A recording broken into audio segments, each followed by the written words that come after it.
You want to know what I think about pumpkin spice lattes?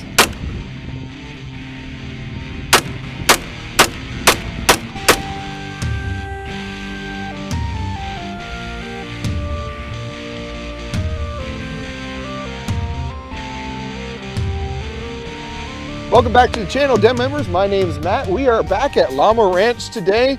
We kind of teased it in our Halloween special. We're going to be shooting pumpkins. Pumpkins! It's beautiful weather, isn't it, Logan? Absolutely not. Oh, come on. You were saying that this was perfect weather to do this. It is freezing. It is. Steve and Darren really wanted to be here. Steve, unfortunately, got called away because he's a parent and his kids are really involved in sports. Darren got called away to Georgia again.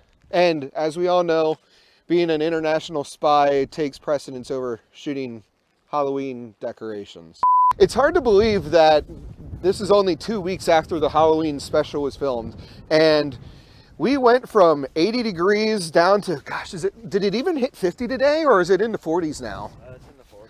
Oh yeah, this is awful. So I brought 8 pumpkins here. We're gonna have, they're pretty good sized pumpkins. Logan, you brought 2 and, let's call it 2 3/4, since we got the white one. And then, what are these? Is there a special name for these? Or are they just white pumpkins? I like the word Caucasian. I find white. So we're gonna shoot these. We're gonna be kind of sciencey here about it. We've got just pretty much every caliber that we own represented today. And we're gonna see what does the most damage, makes the biggest entry, biggest exit hole. Let's go ahead and show you what we've got to shoot them today.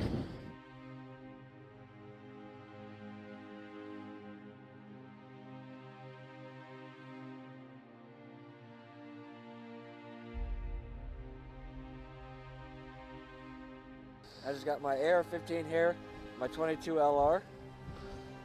Okay, and then your shotgun. Yep. That's your 12-gauge shotgun here, semi-automatic. that's your MK4712. I don't know what it. M12AK. Whatever. From my camp, we've got my cowboy gun, my Ruger Wrangler 22 revolver. We've got the Rebel 22 pistol. We've got my wonderful Benelli M4 shotgun. We have my M&P 15 that is not really stock anymore, my AR-15. And last but certainly not least, the great, or you could say the Garand, M1 Garand rifle. So let's get to shooting some pumpkins, Logan. What do you think? Let's do it. First off, I'm just gonna call this out now, Logan. Every single one of the rounds is gonna go through the pumpkin. The one that's least likely to go through is the subsonic. I've got a subsonic 22 in my revolver, so whatever.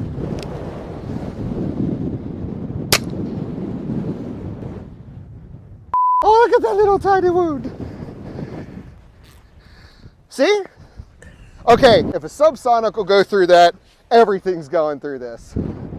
Okay, so we're gonna rotate that. Next up is just the supersonic 22s through my Rebel 22. Did you see the chunk come off the back?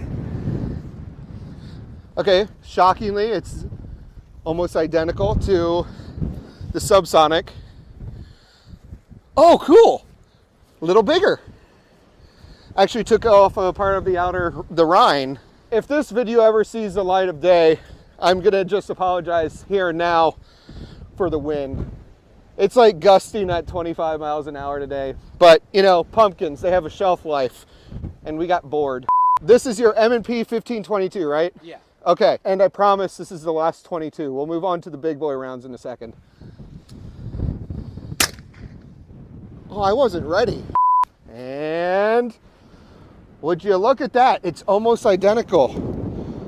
Who would have thought? All right. I'm really glad that it didn't break open. All right. 9mm? Yeah. Cool. Okay, I'm actually going to use my ear pro now. All right, so for 9mm, we are using full metal jacket. We're not going to talk about this gun.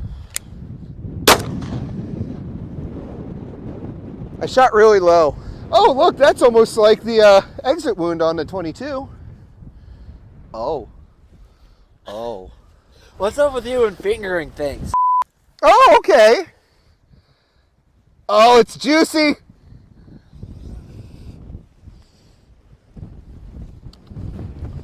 It actually has a sweetness about it. Oh, that sounded so bad.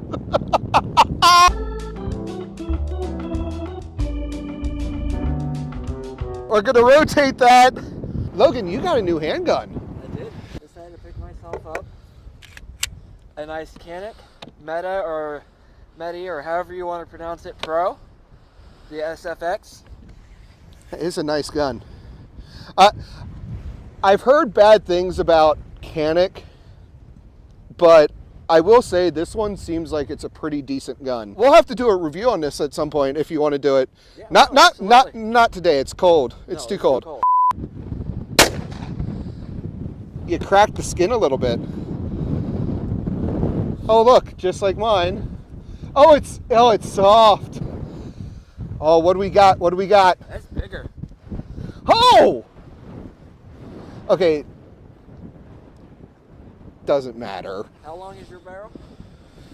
It doesn't. Shut up! Okay, we're gonna save you for later. Next up is gonna be our AR-15s. So we're gonna be using 5.56. Logan doesn't know this, but we're gonna be doing what? So I guess we're going to actually be testing 4 different rounds in our AR-15s because Logan just informed me that he actually just has 223. Whatever, 5.56 and 223. Just shut up, man. Now the wind's died down. What's about to? The sun is out. Sun feels good. This feels amazing. So you've got your 223 and I've got my 5.56, the 55 grain planking stuff. I've got a green tip, which is a light armor piercing round. And then I've just got a Hornady hollow point. I'm guessing the hollow point will leave the biggest hole of the 4, and the green tip, despite being armor piercing, because it's armor piercing, I'm gonna say it's gonna leave the smallest exit wound. Science! Science! 223, go! Okay, so that's your entry. Well, just a little bit there. It cracked it open a bit. Oh no! Exit. That's quite a nice size for especially 223. Yeah. People don't realize that a 5.56 223 is basically just a 22 long rifle on steroids. I'm gonna get a lot of hate on that one. All right, 5.56 full metal jacket. I do not need a magnifier.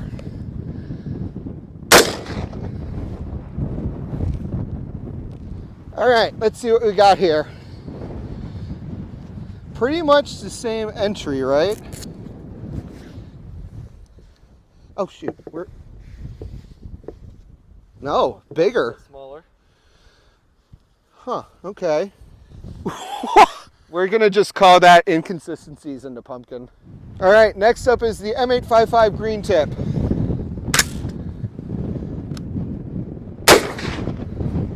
Entry wound, nothing spectacular.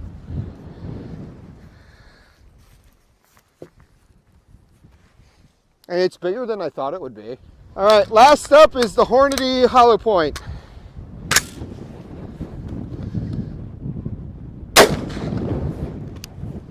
That one made a mess in the back.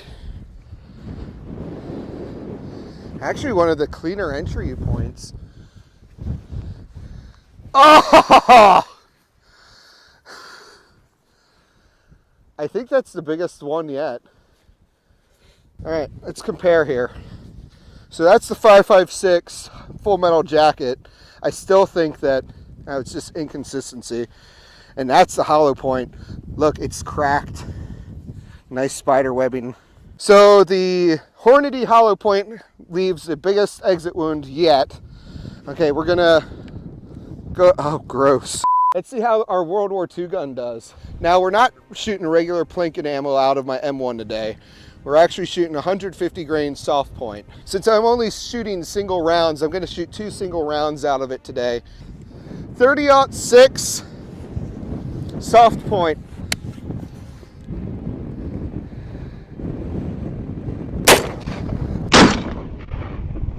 Holy crap! Oh, Logan. Come to the, did you see through? Could you see through it?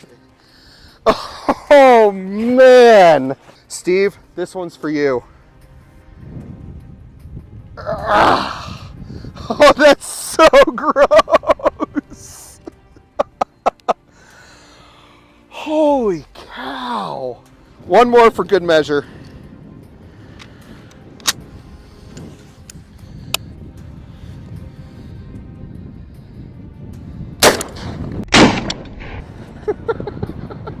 That one's even bigger. And it helps that a chunk was taken out of it, but yeah, Logan, I'm not gonna take a bite out of it. So far, 30-06 and the M1 is winning. That was a little bit of an unfair advantage giving you the soft point, but we did hollow point for the AR, so, oh, that's disgusting. So, Logan, wanna shoot your shotgun next? Yeah, we can do that. Now, do you think it's gonna be a bigger hole or a smaller hole than that 30-06? This looks like it's going to be pretty close to the same. Close to the same? Okay.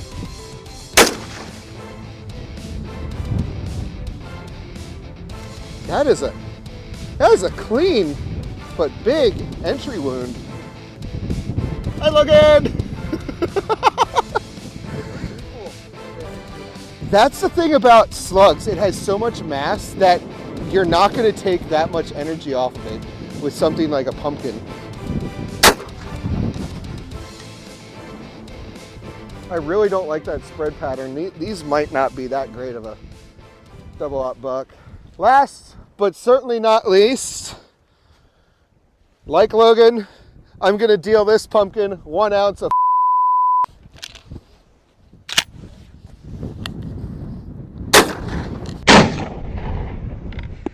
In all fairness, it did that most likely because it was already falling apart from the double-aught buck. Oh, oh, look at all the pieces. Logan, what's the true winner today? The M1. Really? Why? Maybe because you could fist the pumpkin afterwards. And it was still intact. And let's be honest, the M1 is just a treasure. All right, Logan, before we end this out and before we clean up, we're gonna make another mess. We're gonna make a big mess. Sounds good to me. All right, everybody, I hope you enjoyed this video. Just not really sciencey, just us shooting stuff, seeing what would happen with some of our different calibers. Again, sorry about the weather, sorry about the wind. As always, make it a great day. Fire at will.